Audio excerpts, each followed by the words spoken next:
Mic. Oh, I'm loud now. I'm Kim, and I work here at ArtRage, and I want to welcome everyone here, and I'm going to introduce the director, Karin Franklin-King, in just a moment. But I want a few housekeeping things. If you have a cell phone, please turn the ringer off.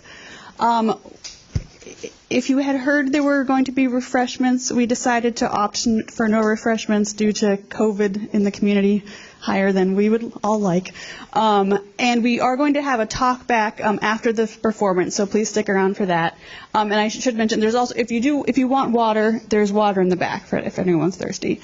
And I just want to point out, if you haven't noticed already, this event is in honor of this portrait right behind me here. This exhibition is by an artist named Robert Shutterly. This is actually the third time we've had his work here at ArtRage. His portrait series now has 265 portraits in it, so we've never had the same portrait here twice. And he's going to be back here in Syracuse for a few days at the end of the month, and he's doing an artist talk on Thursday the 27th here at 7 p.m. So if you would like to meet the man behind the art, you're welcome to attend that. And I want to turn it over to Karin Franklin-King. Right here. Yeah. Thank you. Hi, I'm Karin Franklin-King. Thank you so much for being here. The Paul Robeson Performing Arts Company proudly bears the name of this 20th century African-American scholar, lawyer, orator, concert vocalist, stage and screen performer, and outspoken humanitarian. He endured years of violence and persecution, but he never wavered from using his art to be a voice for people, all people. He was fluent in 20 different languages. He sang for peace and justice, and he spoke against racism, oppression, and lynchings. As PRPAC celebrates its 40th year of helping Black and brown artists to use their voice and develop their skills in the performing arts, we're grateful to ArtRage for this opportunity to bring Paul Robeson's portrait to life. Our mini presentation is designed to fill your senses with information about Paul Robeson. We were running YouTube videos. We're going to be performing some of the music that he's known for. We're going to be speaking words that he's written, and we're weaving into it words that our young people have written. Robeson said that you could silence him, but there will be another voice, and another, and another. With that, I want to introduce you to our young voices first. Naya Jordan, Z. Harper,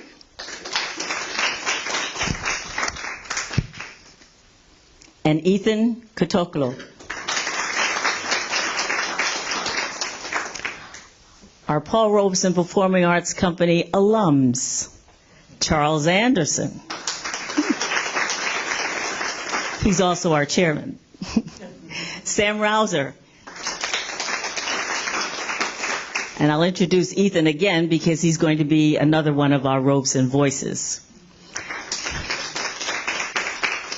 Our music is being provided by wonderful partners of Paul Robeson Performing Arts Company. These are some of the creative team directors from the Syracuse Community Choir: Kath Fathers, the marvelous Marcia Hagan, and our narrator is another PRPAC alum, and Childress.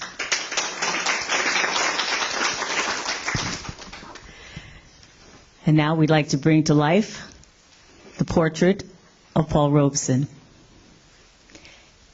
Every time I feel the Spirit moving in my heart, I will pray. Every time I feel Spirit moving in my heart, I will pray. Upon the mountain, when my God spoke, out of his mouth came fire and smoke. Looked all around me, and it looked so fine, till I asked my Lord if all was mine. Every time I feel the Spirit moving in my heart, I will pray. Every time I feel the Spirit moving in my heart, I will pray.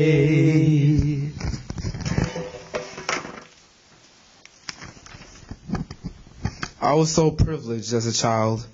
My father, W.D. Robeson, a Presbyterian minister, an escaped slave at 16.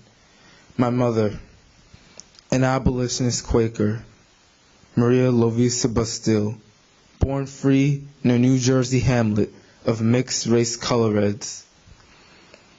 I grew up in the black community of Princeton, New Jersey, among poor, hard-working people, people steeped in the tradition of compassion, goodness, and strength. I lost my beloved mother in a household fire when I was 6. My father, my 4 siblings, and I forged on. We had no choice but to be held up by the church and community. The old folks called me a child of destiny. I wasn't sure what that meant, but I was determined to live up to it and find out.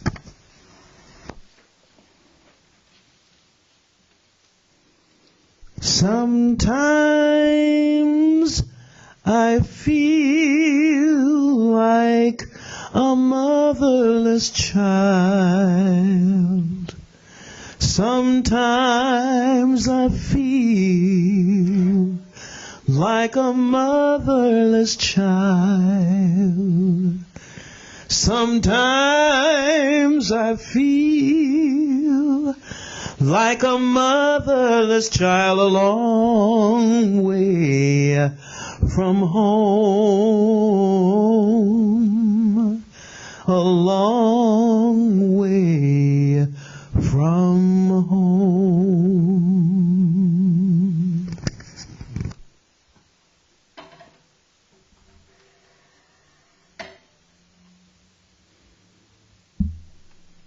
In 1950, I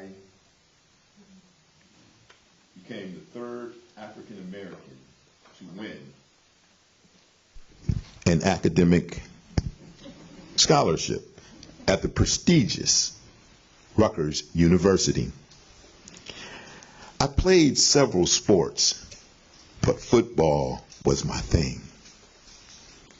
I was the first African American to try out for the team. It was a trial by fire. It was a trial by fire, and I was the only one that got roasted. My nose was broken, and I was pretty beat up, but I made the team. Those ugly words and blows rolled off me like water. 1919 was a very harsh year.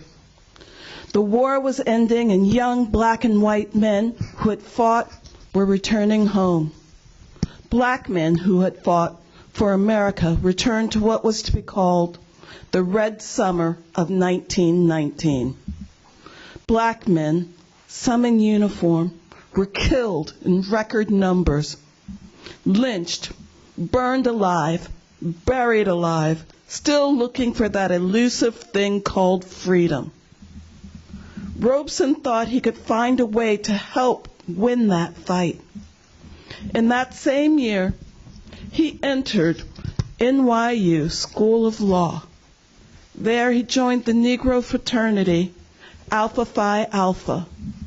Soon after, he moved to Harlem and transferred to Columbia Law School. I was a bona fide graduate of Columbia Law School. I was hired by a prestigious law firm, but all was not rose and tea cake. The white secretary refused to take my dictation from me, which posed a great problem. My office was a tiny closet at the end of a long hallway. I'd sit there for hours endlessly reading stacks of law books. My only visitors were when one of the firm's partners would escort a client down the long hallway for a viewing of the All-American football player / Negro lawyer.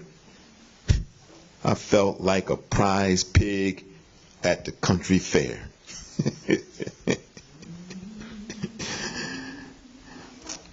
Miss Minnie Peterson and I were the only two Negroes at the firm. The prize pig and the cleaning lady. I was taking a long walk down the hallway one early morning and halfway down heard this beautiful voice singing. When Miss Minnie Peterson saw me, she stopped mid-song. I said, "Good morning," and asked why she stopped her beautiful song. I didn't think nobody wanted to hear my song. I pondered that for a moment, and then I proceeded to take down my law degree from the wall and gather up my few things. Before I left, I told Miss Minnie her song was beautiful and not to let anyone keep her from singing. I don't know what that degree was going to do, but I knew I wanted somebody to hear my song.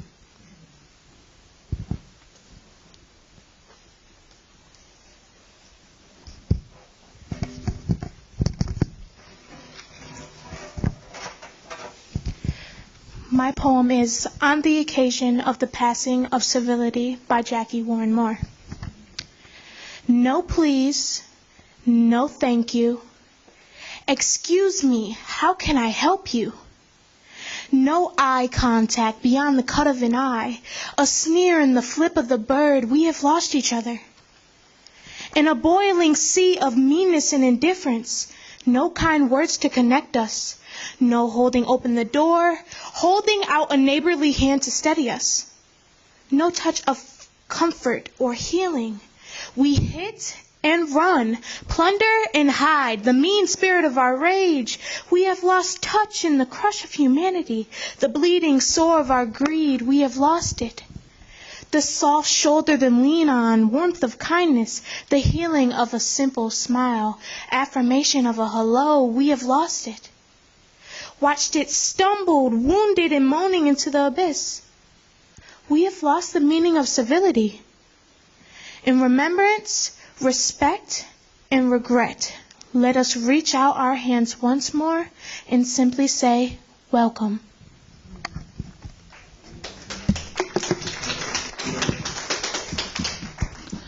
As actor and concert vocalist, Robeson used his voice not just to perform, but to speak out about injustices, not just in America, but all over the world. He said, "As an artist, I come with song, but as a citizen, I will always speak for peace, and no one will silence me in this."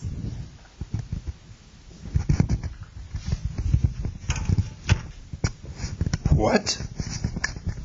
Where was I born? You know, I heard myself saying, Princeton, New Jersey. But that's not quite right. I felt born when I saw through the smoke of a campfire a pathetic huddle of Russian peasants guarding the border.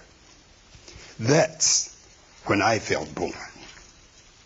And I feel I'm being born here today on this blood-soaked soil of Spain. And I give you my promise to take my stand with you. And in my heart, I literally meant take my stand with them on the lines.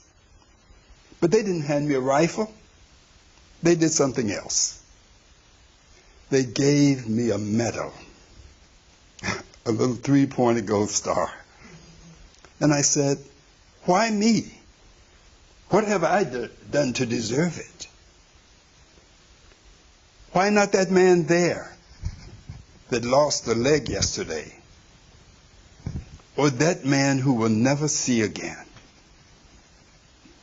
And I said, no, you take this medal and you go on singing, Paul. Please tell them why we are here, why we are fighting here, and why we are dying here. And I accepted the medal. I gave 2 penny concerts for workers. And at those concerts, I talked. I kept talking. People began saying, what's happening to Robeson? Why doesn't he just sing? Lady Barclay's friends put it more eloquently.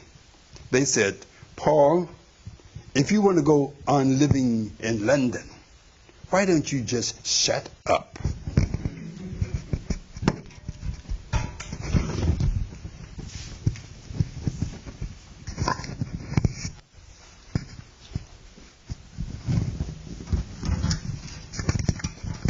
The message from England was to shut up.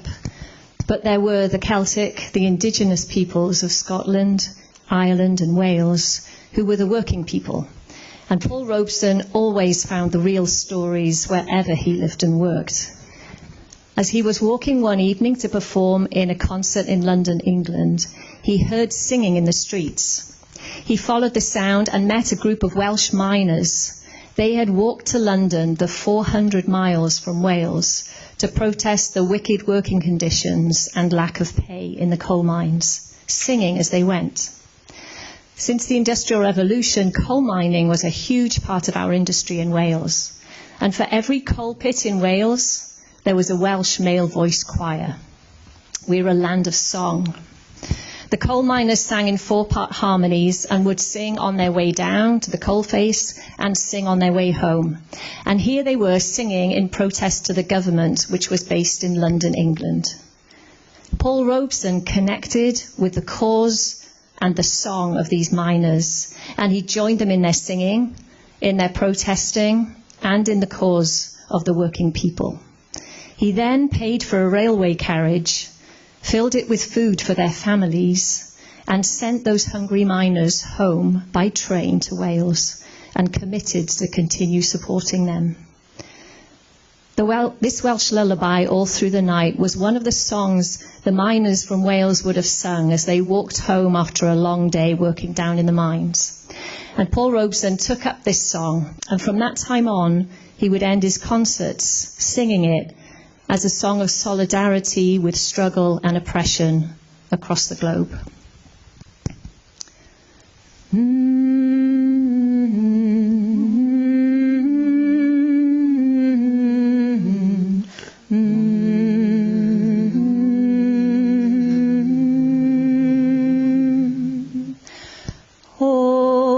Llamrantair ser dywedant ar hyd y nos.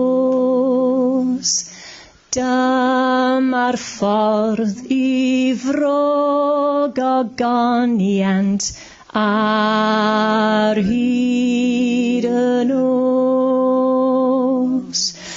Golau arall yw tywyllwch I arddangos gwir brydferthwch teulu'r nefoedd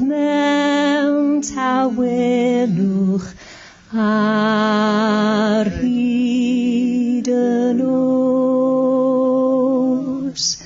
Stars look down and tell their story all through the night.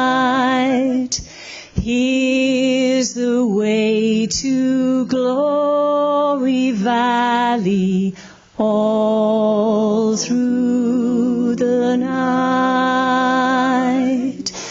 Other light seems merely darkness when true beauty shines upon us. Heaven's family, peaceful o'er us, all through the night. Yeah.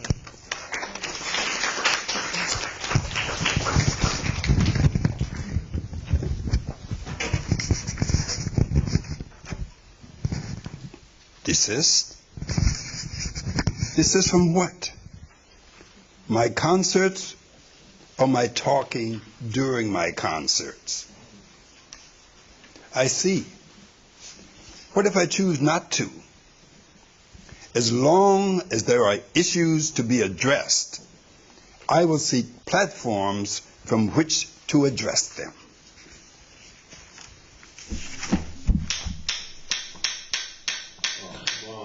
Paul Robeson, standing before Chairman Walter, co-author of the racist Walter McCarran Immigration Act, did not like what Robeson was saying, and he started banging his gavel for Robeson to stop.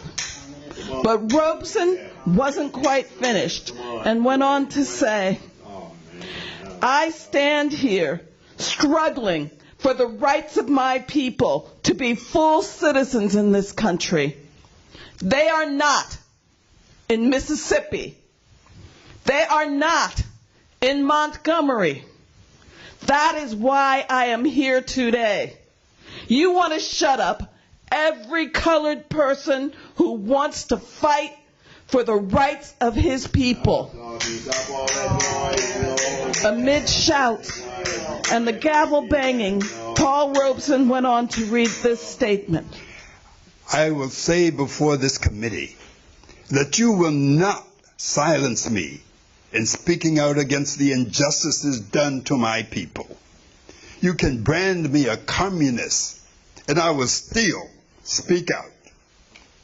You can turn the Negro leadership against me, which you've done, and I will still speak out for the Negro people. You can take my passport and force me to live off charity of my brother Benjamin, and I will speak out. You won't stop me for crying out. And if you finally succeed in socially, economically, and politically assassinating me, don't think you'll stop me.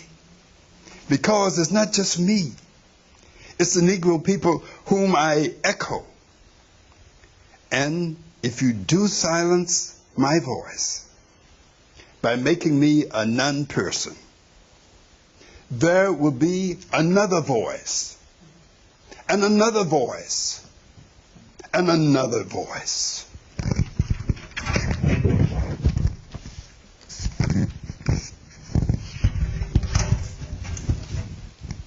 This is my poem, Why? Why are we the ones painted as a threat? Is it my black skin? Does this scare you? Intimidate you? Why?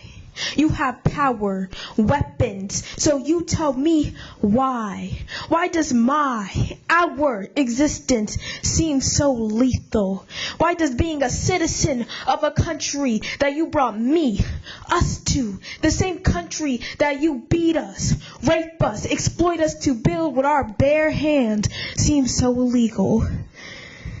Why are you the hero of this nation's story, but the villain of mine? Why did your assumptions of us that got your heart beating a little too fast and your finger too close to the trigger choose between us living another day or breathing our last breath?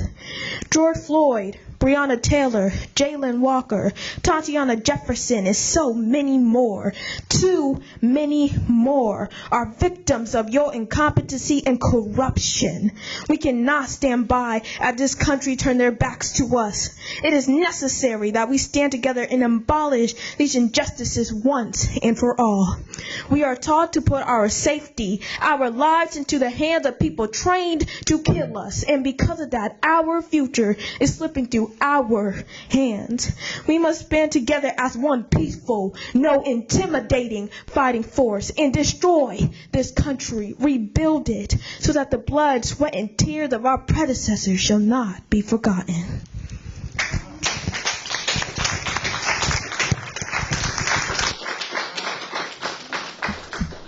Robeson wrote about his travels through the Deep South. Hard-working people, and poor, most of them, in worldly goods.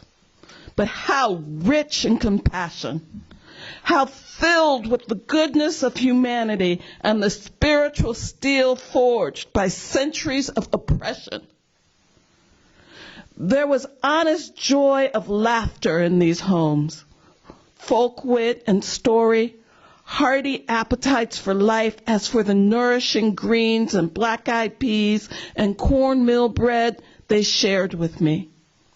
Here in this little hemmed-in world where home must be theater and concert hall and social center, there was a warmth of song, songs of love and longing, trials and triumphs, hymn song and ragtime ballad, gospels and blues, and the healing comfort to be found in the illimitable sorrow of the spirituals.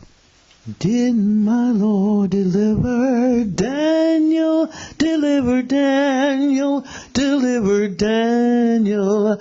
Did my Lord deliver Daniel? So why not every man? Yes, I hear my people singing in the glow of a parlor coal stove and on summer porches sweet with lilac air, from choir loft and Sunday morning pews, and my soul was filled with their harmonies.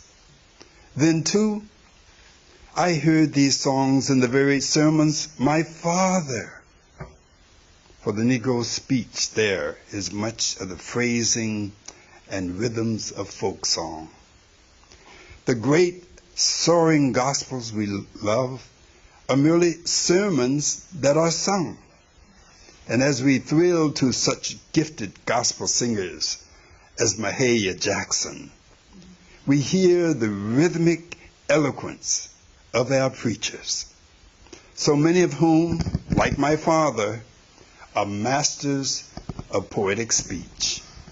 Did my Lord deliver Daniel, deliver Daniel, deliver Daniel? Did my Lord deliver Daniel? So why not every man? The years are falling into place now. I discovered that there are two forces in the world: evil and the struggle against evil. And where I have found evil, I have struggled against it. It has been that struggle that has kept my hope alive. My hope for America. My hope for all the nations of the world. Other men and women are carrying on my work. May their light shine, bringing love and brotherhood to all mankind.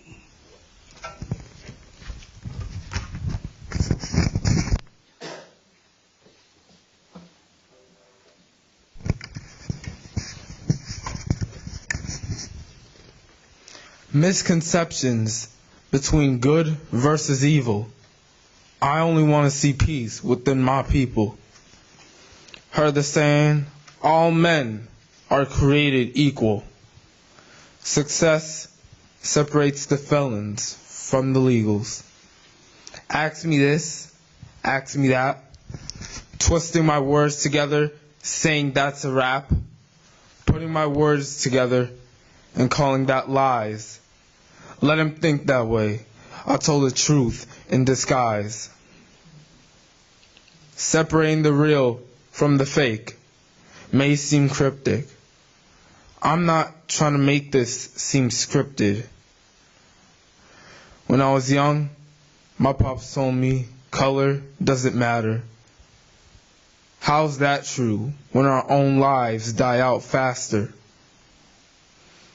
Used to think my old friends had my back, but now it got me debating on this or on that. At the end of the day, I thank the Lord for another day I've woken, and I always remember, keep your eyes open. I'm praying to myself I won't be informed by any rumor. I'm hoping to start understanding sooner. Fire or ice, you gotta choose with no humor. You know how it is, you gotta feed those consumers. With all your popularity, you can't do it any sooner.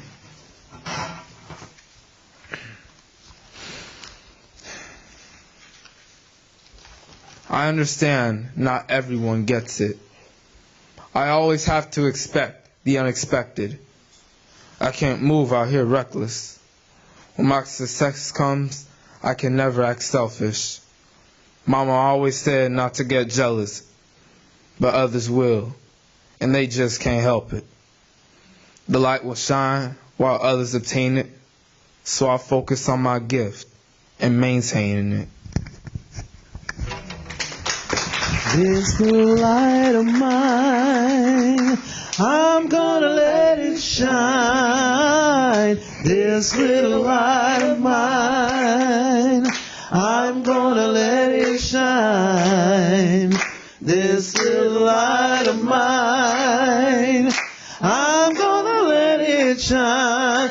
Let it shine, let it shine, let it shine. Oh, everywhere I go, I'm gonna let it shine. Everywhere I go, I'm gonna let it shine. Everywhere I go, I'm gonna let it shine. Let it shine, let it shine, let it shine. All through the night, I'm gonna let it shine.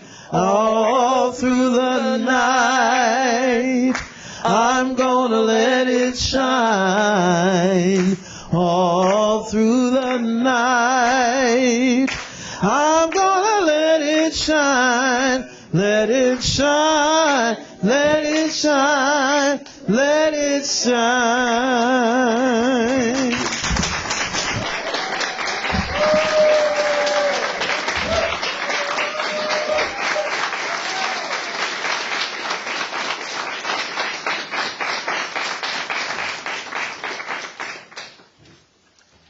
Muchas gracias.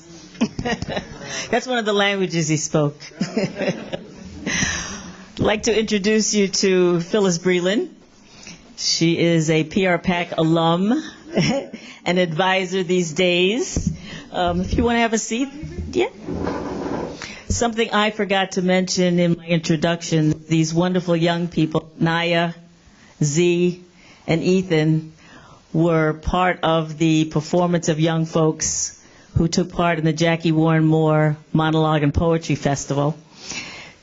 We found it very interesting that the things that Jackie has written mirrored what Paul Robeson had already written. I shared that with Ethan, and he said, "Really?" So So he was very surprised. And he continues to write and has more things to share with us. But I'm going to turn this over to Phyllis. Thank you all for being here, and we just want to chat a little bit with you. Thank you. Hey, y'all.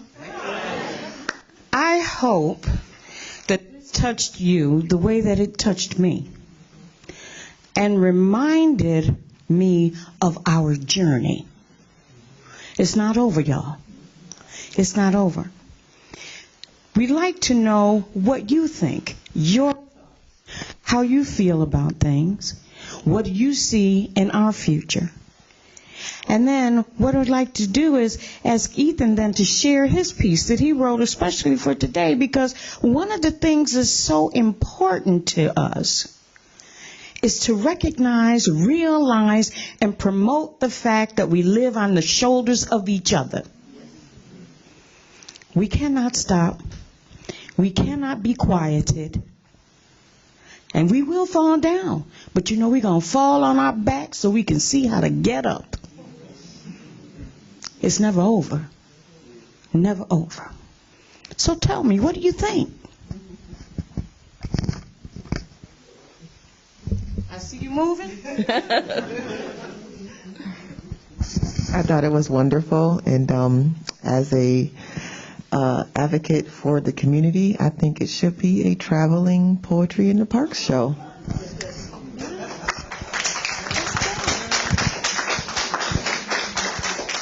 Anybody else? Okay, so here's what I come to understand about people. You know, we'll sit back and we will think things and then we won't say them. And didn't we just talk about our voices being heard?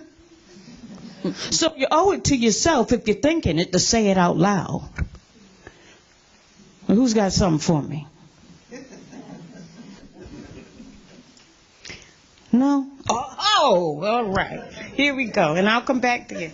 Yes. I would like to say thank you to the young people that wrote the pieces, because it was like right here, things that I wish I had been able to come up with years ago. So I'm glad that you were here now today and putting into words, print words of the thoughts of probably every other person in this room, and I thank you all. Excuse me. I just want to say I am so inspired by these young people to come up with those words and to present it to all of us. It's just amazing. Don't stop. Yes, sir. Excuse me. I became familiar with Brother Paul Robeson as a child. My aunt, she lived up on Sugar Hill, and every weekend we used to go to church, the Abyssinian Baptist Church. She used to point him out. She said, "There's Mr. Paul Robeson." And I used to see him. First I used to see his shadow. And just like what Brother Ossie Davis said at his burial, he's the tallest tree in our forest. But I was very fortunate later on to meet his son and to work with his son, Paul Robeson Jr. at WBAI. He's an engineer. And his daughter, I've been in several, Sue Robeson, I was in several study groups with her. I was very fortunate to meet them, and all of them, you know, the presence of Brother Paul Robeson has always lived in my life. And I appreciate this. I appreciate, and I wish that more people, the people up around the world, especially in Europe and Asia, they know who Paul Robeson is. Most of the people in this country don't know who Paul Robeson is, especially the young people now. He made one hell of a contribution that all of us should emulate, every single one of us. And it wasn't only as in every field, athletics, people worship the Yankees and all of these forms of sports, especially in the arts. Paul Robeson was an artist. But people forget, too, that Paul Robeson was a communist, and he was proud of it. he was proud of being a communist, just like I'm proud of being a communist. And that's a struggle in itself. And that's what we have to do. We have to continue struggling just like he did. I don't know how many people here have read Paul Robeson's book, Here I Stand, and are familiar with the petition that he and William Patterson tried to bring before the United Nations. Thank you.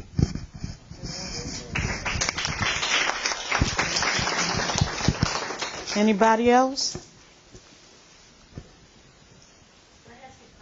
Yes.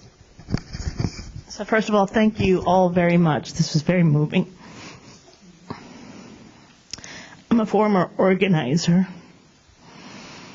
And, well, I want to say first, he was absolutely right. There will be another and another and another. And that you're here and that you've shared your gifts and your talents and your wisdom is very powerful. For people like me who feel like terrified, I guess I would love to hear, especially from the youth here, do you hold out hope, and what do you think we, and I'm saying we as white people who have clearly not done what we've needed to do, what can we do to change this? How I want you to have the brightest future, absolutely, as possible. But it's harrowing where we are today. I know I'm not telling you anything you don't know. I guess that's all. I want to thank you. That's it.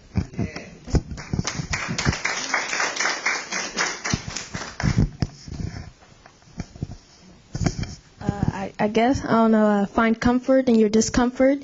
I feel like we don't make change when we're comfortable. And I feel like for some white people, they become a little too comfortable. And when that comfort is challenged, they become defensive. So if you find comfort in your discomfort, you can kind of get past that stage of denial and really start making action.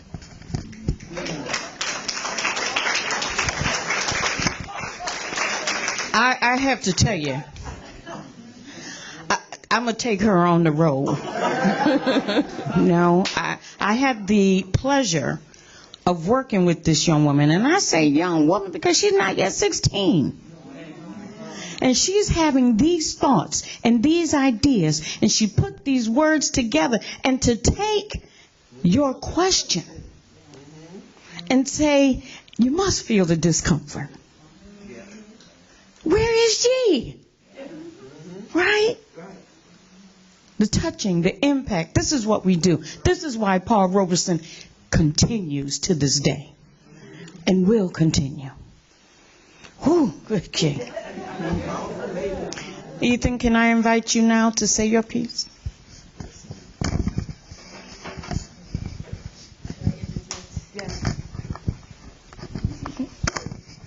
Ethan, before you present, would you share with everyone what you told me about why you thought it was important? This new piece I made is called New Chapter.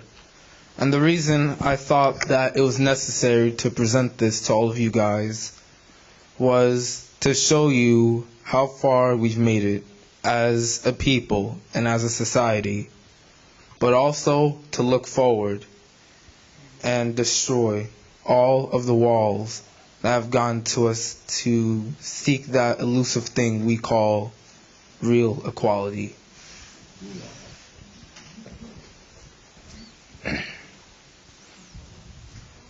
A lot has happened since I left the place I called home. Moved to one of the best school districts that New York State has to offer. Living in the first house this family has ever had in America. I'm now 2 years from getting my high school diploma. I'm still thinking about my future. But at one point, I was thinking about the past. Even if the star shines within me, I still look behind the black hole I try to escape. And I wonder why I still have the same mentality, or wondered why, as the black man still lived in 1958. Or a man that's getting his life together, but in his mind still lives in that same cell he was in before. It ain't automatic, we need to let go of our wounds. You can take the boy out the hood, you can't take the hood out the boy. And he wonders why he has trust issues, but still believes in the high almighty God. A new chapter has risen, but it's feeling like your last chapter or the previous chapter. If we as a community weren't thinking about our past as a person, as a people, imagine the progress that we would have made. Black on black crime would have never been a thing years ago. Living in our past is like sleeping on our future. Wake up and make this chapter that you grind in, that you work in, one we all unite in. And let the success speak for itself and let it shine. All right.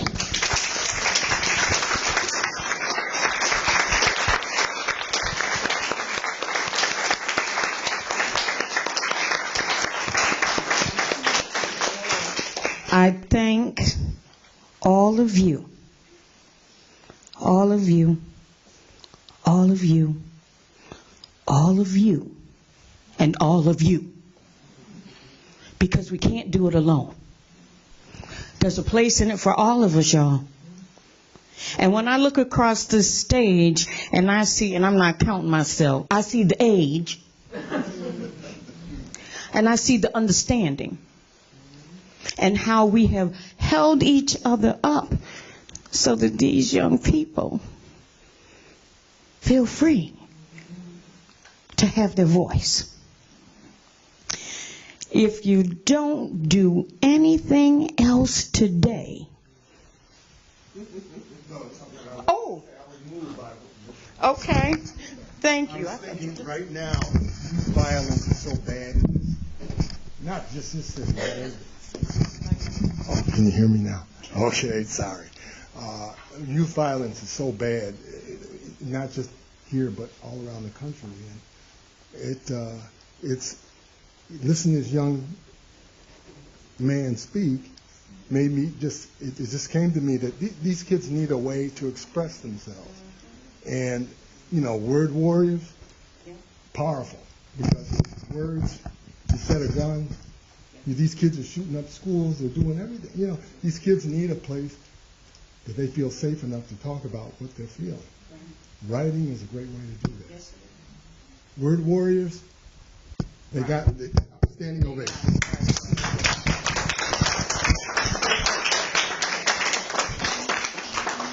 Okay, so I guess I'm going to close this up. All right. So I got to remind you of something and leave you with this image. It goes like this. All right. And that is the climb. And while I'm pulling myself up, I am pulling someone else along. Do it. Do it. Thank you all.